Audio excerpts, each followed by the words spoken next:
Thank you very much, PCS. Tafadhali, let's take our seats. Our Prime Cabinet Secretary, the Honorable Musalia Mudavadi, Principal Secretary is present, the Chair of the Nairobi Securities Exchange and CEO, board members of the Capital Markets Authority, board members of Liaison Group, board members of CPF Financial Services, distinguished guests, ladies and gentlemen, good morning. I'm Jambo. I know it's cold. I was also feeling it. But it's a great pleasure that I join you today for the groundbreaking listing of this Lindsay Sukuk on the unquoted securities platform of the Nairobi Securities Exchange. Indeed, a very momentous occasion as we introduce the first Sharia-compliant financial product to the Kenyan exchange. I take this opportunity to congratulate Lindsay Finco Trust, the issuer of the bond, for the successful structuring of this remarkable 3 billion shilling Islamic security with a 15-year maturity, marking a pioneering public-private partnership facilitated through our capital markets entirely with locally sourced resources.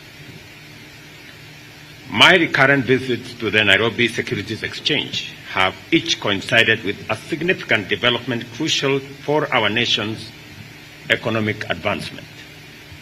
From the launch of the enhanced NSE marketplace in October 2022, when I came here immediately after the elections, and now the Lindsay Sukuk bond, these are not mere coincidences, but reflect a steadfast commitment to fostering a dynamic and inclusive capital markets. The NSE stands as a cornerstone in our strategy to mobilize long-term capital that is vital for fueling the programs and projects that are core to our bottom-up economic transformation agenda. In 2022, the government pledged to provide land and horizontal infrastructure for development of affordable housing, substantially lowering construction costs and making it possible and feasible to offer homes at between 30 and 40% less the market rates. I challenged the private sector to support national housing and infrastructure projects then. I am delighted by your response and commend your effort in crafting this landmark asset-based security, which has the potential to enhance efficiency in the delivery of our priority projects through optimal financing costs. I am also encouraged that the funds raised from this bond will facilitate the construction of 3,069 affordable housing units, thereby generating thousands of jobs across the country, expanding commerce in many aspects of trade, aspects of supply, traders, and many other aspects that will bring this together. The structure of Lindsay Sukuk, aimed at providing housing at an average of 1.4 million shillings, significantly less than the current average, enables Kenyans to own homes by paying as little as 7,000 for 15 years. This initiative not only makes home ownership more accessible, but also represents a scalable model for investment in our affordable housing program, attracting long-term investors, including local pension funds. I'm very happy to listen to Tom Mulwa and what they are doing with Dr. Kili on this space. And I am very happy that today we are launching a product that brings Islamic financing put together by the Nairobi Stock Exchange to facilitate public housing. That is the essence of public partnership public-private partnership. We're using private funds. We're using private funds to deliver public housing. It is the model that will leverage more resources beyond what government can do, that private money can facilitate home ownership. Private money can facilitate public housing. In this particular aspect, our security forces will benefit from the housing that is going to be constructed using the resources that we are raising using this Sukuk bond. And it is my commitment to the people of Kenya that housing is going to be a major product. Many people have asked me, why are you using public land to deliver housing? I mean, what else was public land supposed to be used for? Because in many cases, if we don't use public land to deliver public housing, it ends up in the hands of a few other people by other means. So I am committed to making sure that we create more homeowners in Kenya. As I have said before, we have a mortgage industry of about 40,000. We can expand that to between 1.5 and 2 million mortgages by making sure that we have housing products that are affordable to the majority of Kenyans. You can only do that if you have innovative mechanisms that allows us to deliver housing and housing products at affordable prices. And I'm very happy that the private sector is coming on board to work with us in this space. As a financial instrument compliant with Islamic law, the Sukuk highlights the importance of Islamic finance in promoting financial inclusion and broadening market access. This aligns with the global move towards more stable and robust economic growth, unlocking Islamic financial assets currently valued at approximately $5 billion. The high demand for Islamic financial products, both domestically and internationally, is evident from the successful issuance of sovereign sukuks in countries like Nigeria, Egypt, and Malaysia. This opens avenues for diversifying our financial resources beyond traditional bonds and loans and enhancing our financial resilience against interest rate volatility. If we were to deliver the same product using a loan, it would cost us interest of 22%. We're getting it at half that amount. So if there is anything in the realm of innovation, this is what it is. That resources that would otherwise be available to us at 22% interest, using this Sukuk product, we get it at 11% interest. And for 15 years. That's really good. I mean, it cannot get better than that. And I am very confident that, in fact, if we were to look for such funding, we would get it at 22% for 5 years. If it was 15 years, that would be a different number. I'm not quite an investment banker like my good peers, but I know that it would be a lot different. So we are walking in the right direction. And I want to commend CPF, Liaison, and Patrick Mariro from my Ministry of Defense for working on this. With today's listing, the Lindsay Sukuk joins a portfolio of innovative financial instruments on the NSC USP, including the Ilam Fahari Income Real Estate Investment Trust and Akon Real Estate Investment Trust. However, the absence of a centralized Sharia governance board remains a significant barrier to the broader adoption of Islamic finance. To address this, I ask our financial regulators to collaborate with the National Treasury and Islamic finance stakeholders to develop a robust regulatory framework that will support the growth of Islamic finance in Kenya, which has tremendous potential to unlock our investment resources and boost our economy. The people in Treasury, with the central bank and all the other stakeholders, including scholars like Lethome and others, should come together and fashion a framework that will provide accountability and stability, and a framework that will support this endeavor. Our manifesto highlighted the adverse effects of government borrowing on productive sectors, notably agriculture, leading to increased food imports and heightened vulnerability to global supply shocks. As we are all aware, we're spending close to $500 million, actually 500 million Kenya shillings every year to import food items that we can actually produce.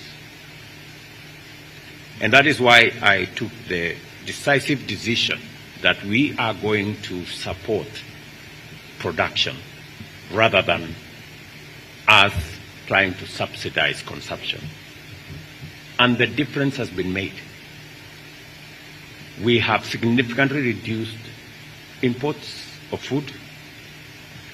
It is my intention that by supporting that productive sector, we can reduce imports, especially of products, food items that we can either grow locally or we can produce and manufacture locally.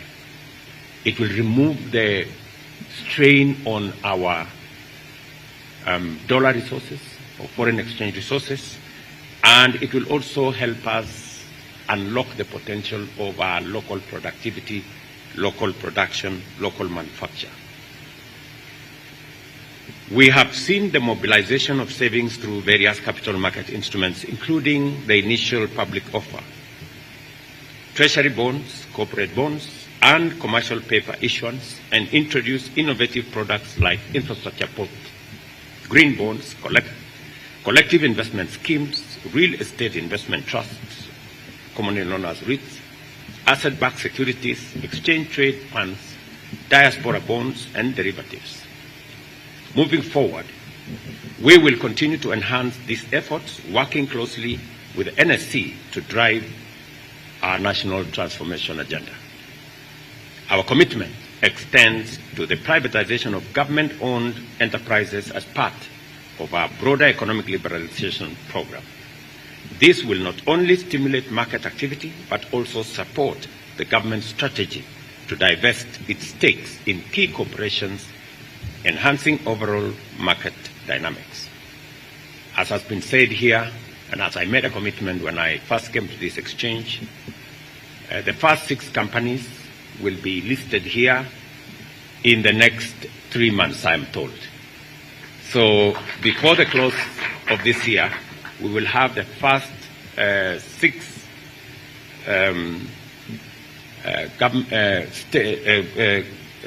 companies where we have stake as government listed here for divestiture, so that the public can own what government owns now.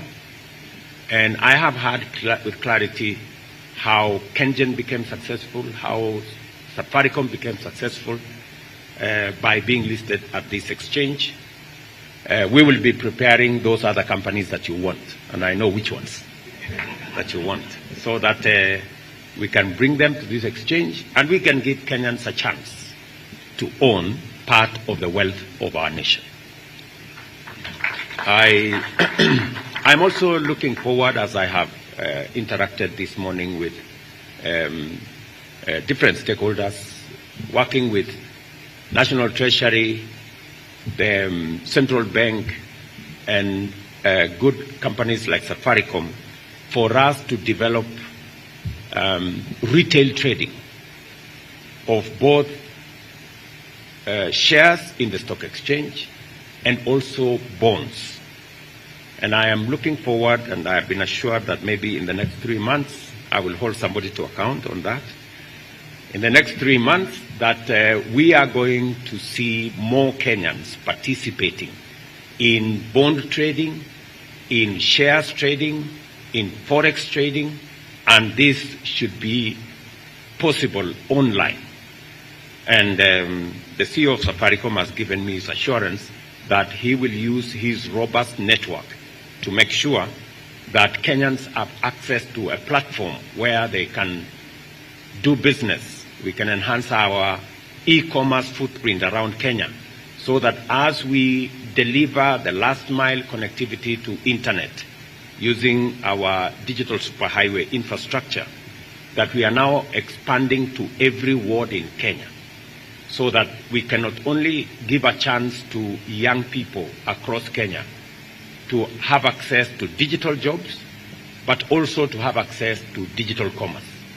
And among the aspects of digital commerce that I am looking forward to is trading on government bonds, trading on shares at the exchange, and also forex trading, so that the many people who we have made internet and Wi-Fi, the many who have accessed it, either on our Wi-Fi hotspots across Kenya, or even as we deliver the last mile connectivity with the program we have between the Kenya Power and our Ministry of ICT, as we deliver internet, as we deliver Wi-Fi, as we make it much more accessible, then it can be made useful through access to digital jobs, which we are working round the clock to make sure that's available, and also we can do more e-commerce, more e-trading, more space to trade on government bonds, on government securities, on shares at the stock exchange or at the securities exchange, and many other of those aspects. I think it would be a very good experience, different from what's going on now. I think that platform is being used more, kusalimiana. I mean,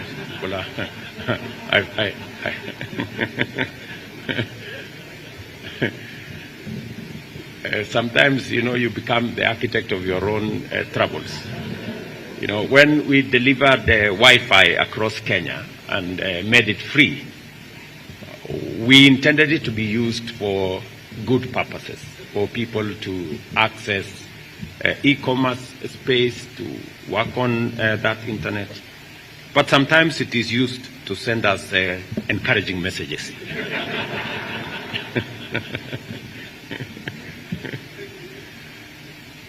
To fulfill our manifesto pledges, we have initiated key economic reforms, including governance improvements under the ownership policy for government-owned enterprises approved by Cabinet in November last year. This policy is set to enhance corporate governance and accountability, aligning the standards of state corporations closely with those of listed companies. I'm very proud with the development that is going on, for example, at the Kenya Power, where today those in the private sector today have their own directors, and we are seeing improvements in the governance of state-owned enterprises that are listed at the exchange, a very positive move that is adding value to us. I'm very happy that in a long time, Kenya Power is actually going to have a significant profit this year. That's really commendable. And I want to thank the management of Kenya Power for what they are doing. And that speaks to all the other government entities that we will be listing at the exchange. I want to give you my commitment that we will be frugal, and we will, with a lot of clarity, deal with the challenges of accountability, making sure that public resources are spent for the intention for which they have been planned for, and that those who come in the way of government resources, misappropriation, or loss shall be held to account. In fact, I did propose in my statement a few days ago that we are looking at changing the law so that it is possible to ensure that within 6 months, those charged with corruption must be brought to book and sent to jail if they are found guilty,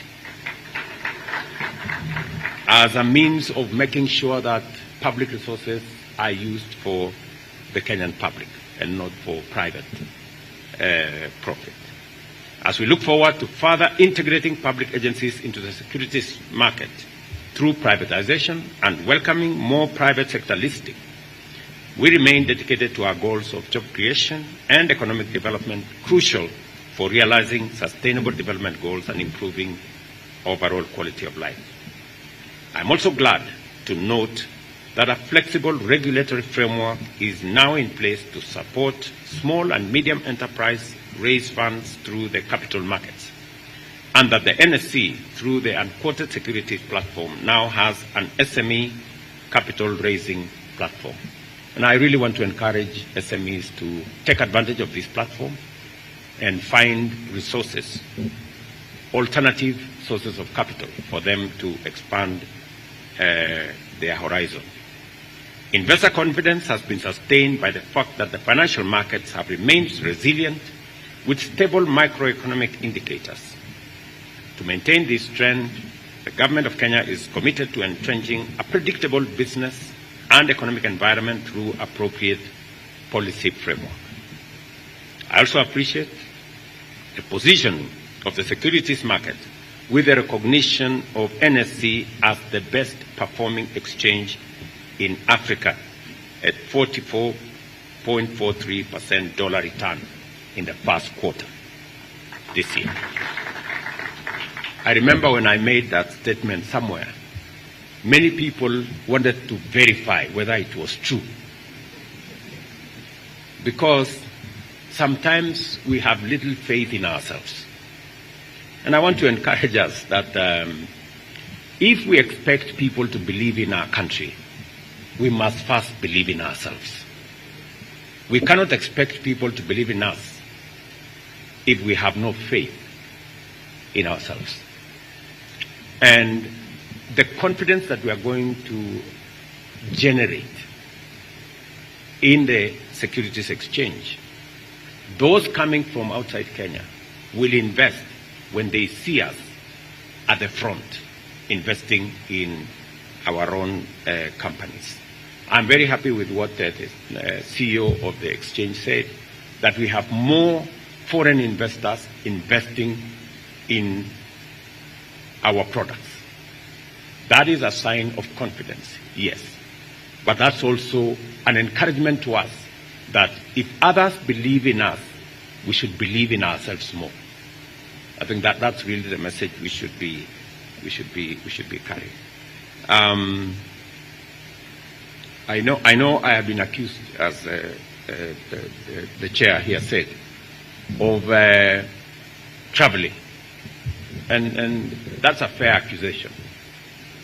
The only unfairness in it is that many people believe I've been traveling as a tourist.